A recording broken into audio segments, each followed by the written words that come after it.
Babes Behind the Beats with Jess Bowen and Bowie Jane. G'day, it is Bowie Jane with Jess Bowen for Babes Behind the Beats, and I'm thrilled to have in studio sync extraordinaire, Gabi Henriques. Hello, hi. Hi. I was so excited to chat to someone who really knows the sync world. You are the head of sync at Ultra Publishing. Ultra Publishing and Henriques Records. Yeah, amazing. So how the hell did you get into it? And maybe actually let's explain what sync is for people who might not know. Yes, so I think the best way to describe sync is to associate an audio and a visual. So television, video games, commercials, sports, trailers, all of those things where you have an audio component and a visual, that's essentially what sync is. Oh, it makes sense. Syncing. Yes, exactly. Yeah, I never knew that definition. Oh, yeah. I mean, I know what sync is, but I was like... Right, there you go. There you go. So how on earth do you get into sync? And were you a musician? Is this something you've always wanted to do? Or? So I am a musician. My dad is actually an ethnomusicology professor at Fresno State, and before that he went to school to be a studio performer and all of these things. And so he had definitely gone down the professional music route and then teaching. And I wanted to be female Blink-182 when oh my God, if yes. only Jess was here, yes. she'd be going, yes. I think she was the same. Yeah, well, and so our band name, actually, I was in an all-girl band in high school, and we were called Blush Therapy. So that was the female Blink-182 in our minds. Cool. Where did you grow up? Austin, Texas. Oh, cool. Awesome. Yeah. I love Austin. Yeah, so I knew I always wanted to be in music. Eventually, when I realized, okay, I can't be Blink-182, I can't be a WNBA player because I'm too short and all of these other things, it's like, all right, music, maybe music business, know, this is something that could be really cool to explore. And so I went to UCLA.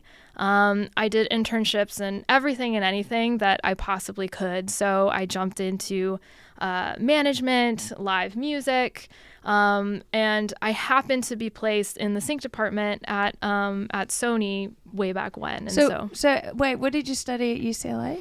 I was a communications major with a film TV minor. Right. So, but you still wanted to do music. So once you got your degree, you were like, okay, I'll do internships, I guess. It was while I was in school, I was kind of testing out all of these different things so that when it came time to graduate, I looked back and I knew what I liked and what I didn't like. So I was like, okay, this isn't for me. This isn't for me.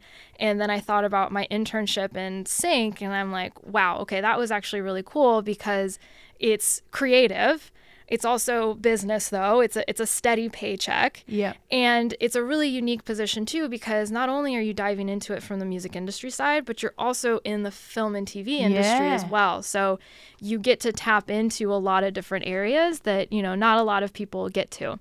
So I did that internship. I ended up interning at a music supervision company shortly after that to see the flip side of it. Mm-hmm. And so I was like, yeah, okay, this is cool. I'm sold. This is what I want to do. And so I was very fortunate that just through networking and knowing people, there was a position at Warner Chappell in their licensing admin department. I got the interview, got the job, and it was really interesting. This was also too before Happy Birthday was public domain. So Warner Chappell had Happy Birthday at the time, and so me as a licensing admin coordinator, I'm the one drafting the licenses to send to production companies to be able to use Happy Birthday or that's insane. Whatever percentage of the songs that that Warner Chappell represented. You're like, and anyway, so about Happy Birthday, I had a big involvement with that. That is crazy. Yeah. Oh my God. So what's for licensing? Is that a similar role to what you're doing now or it's different? Yeah, so it's all kind of within the same umbrella. So for me, my role is creative. So as a creative, my job is to be pitching our songwriters and our artists' music for film and television, talking to music supervisors and networks and all of these things to make sure that they're aware, and sending for briefs and things. And then the flip side of that, though, is while creative is important, licensing is just as important, if not more, because that's where all of the terms are being set, the fees, everything that involves the actual use of the song, and getting approval from all the songwriters, I imagine. Yes. Yeah. Okay. Yeah. So that's the nitty gritty of that. And I mean, for me, so I was at Warner Chappell for about 4 years, and then I went to Capitol Records, and I was there for about 5.5. And so I was really in on the label side of it, and I'll break down the differences too of kind of what sync is for publishing and label. But then now in my job at Ultra Publishing, it was quite a reminder of how crazy the publishing side can be, because it's, you know, on the label side, it's a little more straightforward, but with publishing, you could have 6 writers on a song with, you know, 6 different publishers, and that's right. You could have some unsigned, some not, some where you only have the song in the U.S. and Canada, but maybe not in Europe. So it's just kind of like, oh my God, we're just trying to use this song. So to be clear, so for people who might not understand, with publishing, writers can be signed to publishing but not be signed to a record label, and they can be signed, that people like the songs for the purpose of giving them out to other people, basically, or licensing them out. So that's where some people are signed, some people aren't, but Ultra has their own artists signed. So through Helix Records, yeah. Through Helix, yeah. Okay. So we have Ultra Publishing, and a way to just kind of quickly break down with the publishing and label. When you think of a song on the publishing side, we refer to it as the composition. So those are the songwriters themselves. On the label side, that's known as the master. So if you had, I'll use Katy Perry for an example, where she has a publishing is with Warner Chappell, but then label is Capitol. So there could be something where maybe there's an episode of Grey's Anatomy where they're using Katy Perry's Firework. The music supervisor and production, they need permission from both the publishing side and the label side if they're using Katy Perry's master recording. Right. If you had... unless you're doing a cover and then it's different, right? Or if you had characters on the show singing, doing a visual vocal, they would only need approval from the publishing side because they're not using the Capitol Records. And the master, for people who might not know, being the original recording. Oh my gosh. Yes, it is. It sounds complicated. It takes years to understand, doesn't it? I'm still learning. And I mean, especially as time goes on with all of these different medias, right? NFTs weren't a thing. And even streaming. When I first started with television, I mean, it was the networks, and now you have Hulu and Max and Apple and all of these things where it's, okay, if it's living on streaming, those terms are different than, if it was just on standard network television. So every day we're, as an industry, constantly evolving with, what's happening, and also making sure that our rights and the songwriters' rights are protected through all of it. So when you've got your artists signed to Helix and then you're pushing for their tracks to be used on TV shows, say, you're having to liaise with the person at the TV show, but so you need connections, basically. Yeah. So, there's a handful of different kind of ways that it can be brought about. There's a music supervisor who's attached to the television show. They might not be necessarily working for the specific production company. They can work on a handful of different shows, and they have their own system and all of that. Or there could be certain companies that do have their own in-house music teams, and you're working directly with them. So it's like relationships. It's all relationships. And is a lot of it for you working mostly in maybe LA and Nashville or New York, maybe? In the U.S. side of things, LA and New York are the primary spaces. I would say that LA has the highest volume. New York is predominantly ad agencies.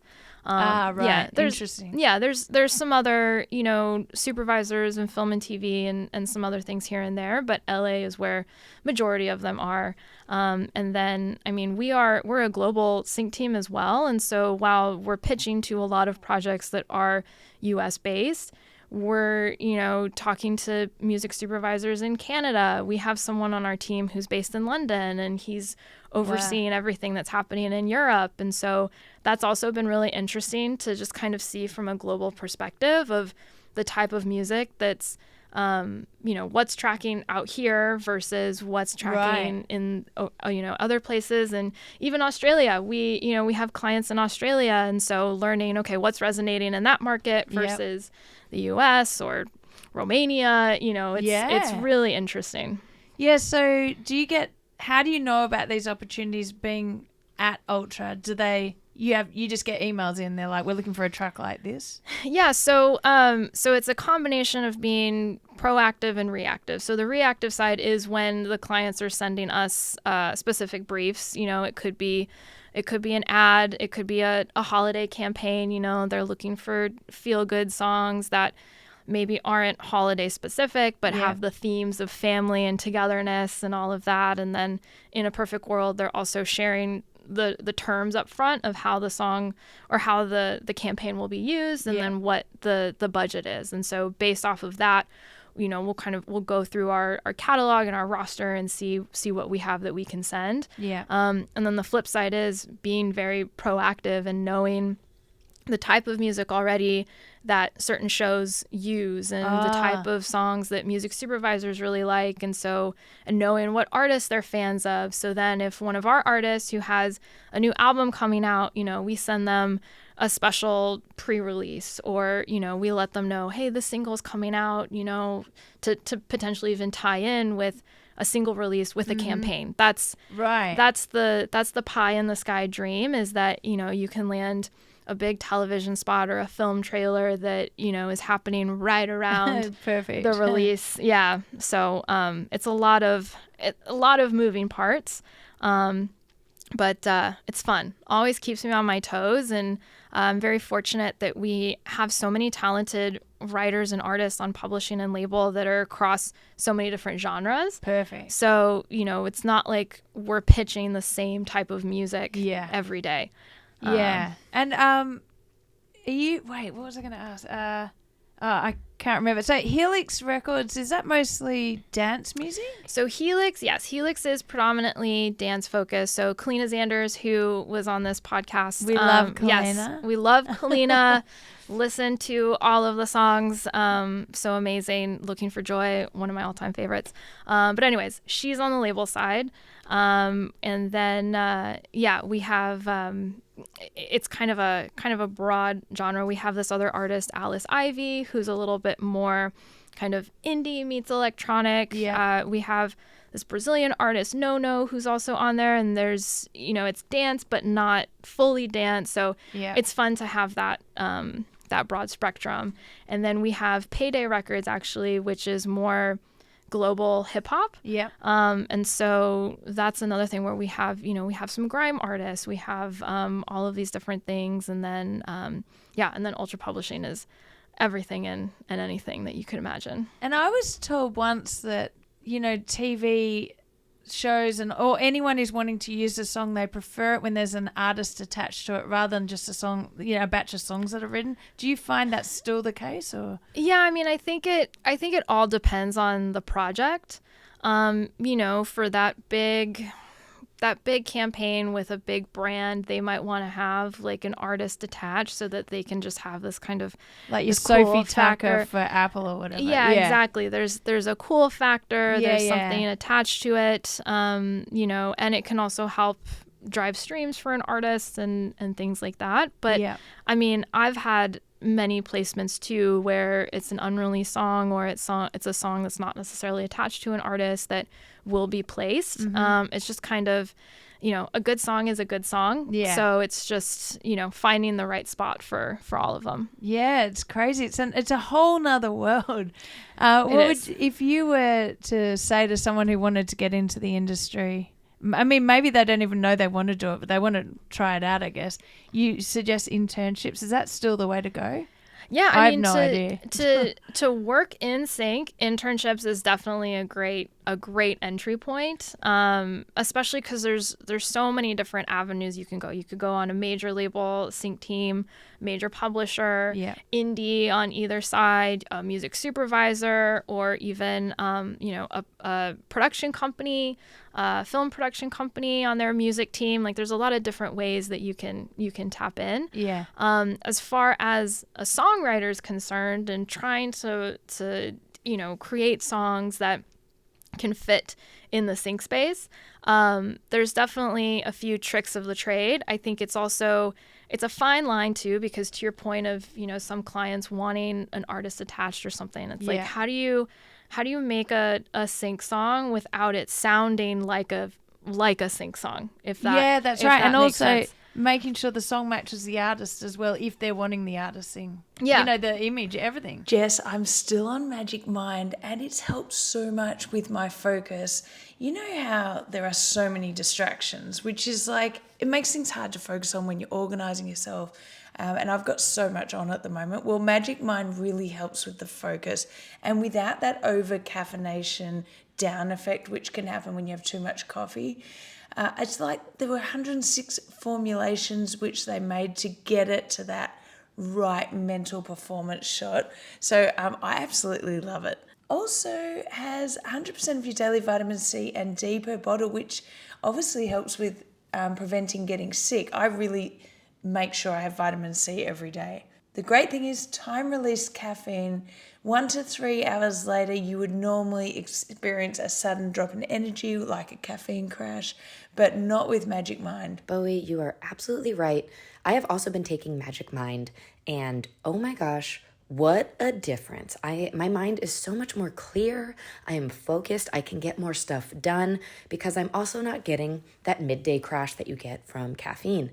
So I really love Magic Mind for that. What I also love about it is I'm getting a dose of vitamins because it has vitamin C and vitamin D. And you know me, I'm not good at taking my vitamins. So this is just perfect for me, and I truly could not recommend it more. Also, to top it off, they donate 5 cents from each bottle sold to mental health charities that help US homeless communities, which is so good. And they're 100% carbon neutral. You have a limited offer you can use now that gets you up to 48% of your first subscription or 20% off one-time purchases with the code BABES20 at checkout. You can claim it at magicmind.com/babes. So that's right, if you use the code BABES20 at checkout, you'll get 20% off one-time purchases when you go through the website magicmind.com/babes. I think there's a few things like with lyrics, when you think about a campaign or a television show and kind of how songs have been used, it can be lyric specific, there can be specific themes, but they're always very general. Yeah. So, it's calls to action, it's having a good time, togetherness, going on an adventure, exploring the world, finding yourself. It's all of these general themes as opposed to, I want to go to Los Angeles and buy a car. Right. Because otherwise, I get it. Yeah. What about platforms like Songtrader? That's a different thing. So Is that for sync, or I haven't used Songtrader, but I know a few people have talked about it. So you upload your tracks and then they potentially get used for things, I think. Yeah, that's that's definitely a possibility. We're separate from that. Where we're You've the got ones your signed artists. Yeah, and we're handling everything direct too. I could be wrong, but I think with that there's kind of some differences in the licensing process there, but we just handle everything in-house. Yeah. So for an artist, say an artist-songwriter, they're like, okay, how do I get my song to do you have to get signed, or is there another way around it? There's a few different ways. I think, I spoke recently to some songwriters and was telling them that also collaboration can also be super beneficial too, because if you're unsigned but you're in a session with somebody who's signed to BMG or Concord, or something, or even if they have a sync team within whichever publishing entity that they're signed to. It's like you kind of have those different tools for the track. Yeah. For the track. Yeah. So that's also one way where I've kind of, suggested as a workaround of like, if you're just networking as much as possible, collaborating with all of these different people, and then, something's bound to happen that way. Yeah. As a solo artist, I think it's definitely tough. Part of it is luck sometimes too. I think it's just like, your song is heard on YouTube or TikTok, or something's trending, or a supervisor found you through SoundCloud, or you opened at a show, or you did all of these things.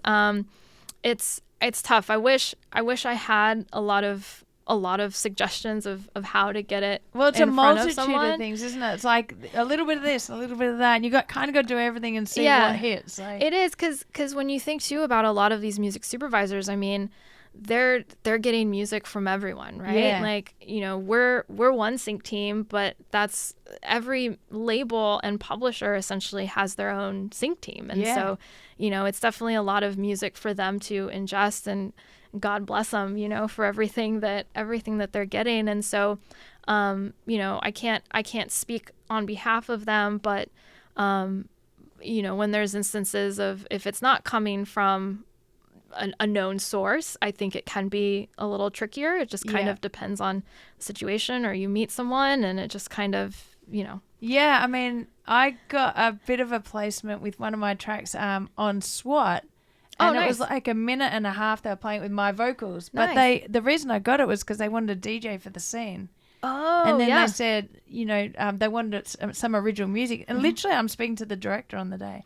And I gave him the track. He then used it. Yeah. I mean, it was crazy. So, like, that's just living in LA, I felt. It is. And you never know what's going to happen. I will say firsthand, sync is such an emotional roller coaster, because on top of that too, there could be an instance where, you get a song, or we're told like, okay, this is looking great, this is going to air and all of this. And then, yes, I've had that then too. the day before, like, the director decided to go a different direction, or we're cutting the scene, or we're doing this or that. And then it's just like, oh, okay. Yeah. or like, also like I got, we got a pitch. We got paid to do the song, but it was never used for Tonka Toys. Oh, yeah.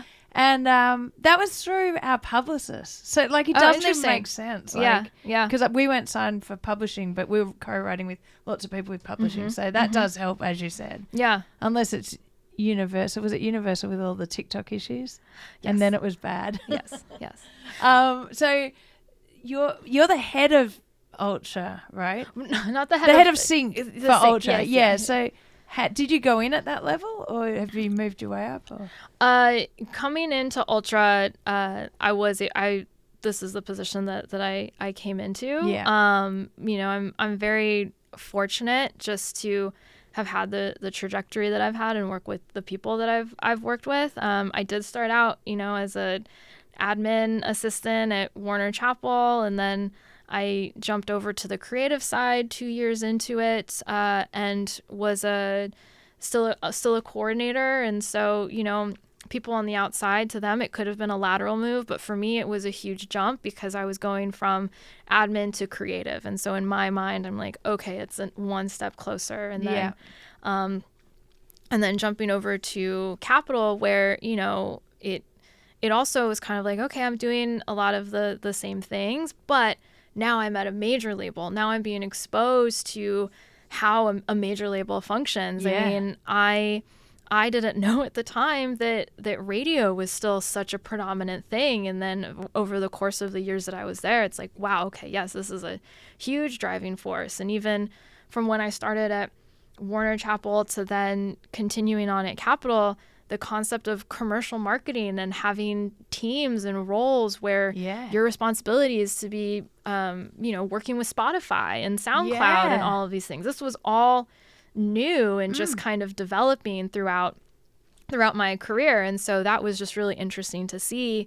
And then, yeah, I had the opportunity to be the head of creative and work with the sync team and stuff at Ultra Publishing. I mean, it's Helix. pretty cool. It is. Yeah. I've done, I was also able to do a lot of sports marketing initiatives at Capitol. So I'm a big sports fan. I don't know. Me too. What are your favorite? Do you have certain sports? Well, tennis, snow sports. Love it. CrossFit, but CrossFit isn't really televised, but I do CrossFit. Amazing. Yeah, but I love like the snowboard, half pipe and stuff. Yep. Winter sports, I think. I'm trying to think. I like watching the swimming. Swimming's really big in Australia. Oh, okay. Yes. You guys are, Australia is a huge powerhouse. I've watched all of the Olympics. No, just sorry. as a sport. Yes, Yeah. just as a sport. But when I was at Capitol, I enjoyed really diving into that. I did some stuff with Migos and Lil Baby and Katy Perry. And what was interesting too is that it started out as a sync component. It, sending a song to MLB Network and, hey, here's this unreleased Migos track. And then that turned into, hey, let's not only have this be a campaign, but let's do a music video with the guys and let's have it be a promo and, all of this. And so it was fun to, see what sync can expand to, where it's, it's not just pitching a song, it can be so much more. And how do we get, the artist more involved and how do we do these things? And so coming into my current role, it's been fun to, do something similar with ESPN and March Madness and women's basketball and all of this. And we had one of our writers, work on a custom song for promos and stuff. And so it's always just fun when you get to see your passions like combine. Yeah, you're saying, right? well, actually, Sophie Tucker, he's Tucker, isn't he? So I heard him interviewed and he was talking about the crossover with MLB, I think, because he was a basketballer. No, sorry, not MLB. For the basketball ad campaign. Oh. And then their song was used for that, and he used to be a basketballer, and he's like, all my worlds are colliding. Yep. Like, it's so cool. So, yeah, it's really interesting, all of that. Yeah, it's really fun when you can, to that point, when you can have those organic moments happen with the artists. Yeah. And, that they were a basketball player. They were already a fan of something. We love when that happens of,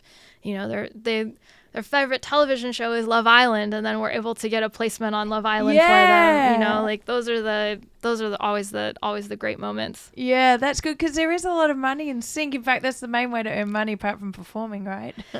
Yeah, I mean, it's interesting to just kind of see the role that sync has played in the trajectory for a lot of artists. Yeah. And the money can be great. The money is not always huge, but sometimes the exposure is just so great. You can see how even if it was the final scene of an episode in a show, and then you look at the data and you see that the song then got a bunch of Shazams at a certain time in the evening, and you're able to connect the fact that, oh, this is because of this placement, or seeing things go around the world. Like when you get your royalty statements, you're like, oh, wait, or comments on YouTube, and you're like, wait, what country are you from? And it's like, oh, it's now currently in India. And just watching it go around the world. Yeah, to that point, it's always fun to see on the YouTube comments of, this video game brought me here, or this movie brought me here. And it's like, hell yeah, I did it. Yeah, seriously. All mine on that one song is I came here from SWAT. I came here from SWAT. Yeah. Which is funny because it's important. Yeah, you wouldn't think sometimes that that would happen, but it's just like you never know. No. And so it's fun. It's also fun when it's an artist that people may not have known beforehand, and then this placement happens, and then all of a sudden it's kind of like blowing up. And I remember seeing that happen for Shade with the song Trampoline, because that was in an Apple spot, and then that just kind of took off. I mean, that's a dream spot, getting an Apple one, isn't it? It is. For some reason, because it's cool. Yeah, it's definitely a really cool look to be able to get. Yeah, I'm aiming for it. Oh, that's so interesting. Would you also, one other question, would you say that tracks, if they've already been released commercially but not used in sync, that they're unusable for ads, or it doesn't matter? No. I mean, I think it's like if, you had a song in a Coca-Cola campaign, it's probably not going to be used in a Pepsi campaign anytime soon. And sometimes, depending on the campaigns, they might ask for exclusivity for certain products. And so, it could be, or even like, let's say hypothetically, it's a McDonald's placement. And so then, maybe they're asking for exclusivity for however many months for fast food category or something like that. But, outside of that, I wouldn't say that it hinders. You never know too. And you think too about kind of the resurgence of songs within sync too, or how, a song came out maybe in 2011 and then now all of a sudden it got a placement, and then from it's TikTok or it goes viral on TikTok. But I mean, you do hear that they're like, I thought the song was dead 2 years later. And I mean, 2011, that's amazing. Yeah. I mean, I think probably one of the most recent, two of the most like recent major resurgences, you think about Stranger Things and Running Up That Hill and what that did for that song, just crazy. Kind of, I mean, that's amazing. And then even I think it was Metallica who had a song in that same season, and then all of a sudden this is, I think, their first Hot 100 song that's been on Billboard, and it's all because of the show and just kind of how it was used. And so those are obviously the pie in the sky type of uses, but it really is interesting to just see what can happen. And it's good that in this, when songs are there's so many songs out there and they're coming and going, that maybe a song you had out there a while ago could still have some life in it. So absolutely everything in my mind, everything still has life. That's right. No, I know for sure. Oh, that's so interesting. You've had a really interesting journey, and what a cool career. Yeah, thank you. I like it. I think it's great. And it's really good to have you come in and explain this side of things, because it is confusing, I think, with words that people haven't heard before. So. And I would say too, like for songwriters and everything, as part of the licensing process, it's important for us to know what the splits are and all of that. And so it's just like, as you're starting out and as you're, writing and wanting to have stuff for sync and you're in sessions, like, get your splits situated, make sure that, you have all of those things readily available. So that when it comes time, if a music supervisor is reaching out and wants to license your song, you have all of that. You have all of that handy, and just makes their job so much easier. Off on and exactly. Yeah. Oh, that's good. Oh, well, thank you so much for coming in. Thank you for having me. It's been an absolute pleasure, and I'm going to keep an eye on Ultra. Awesome. Thanks, guys. Thanks.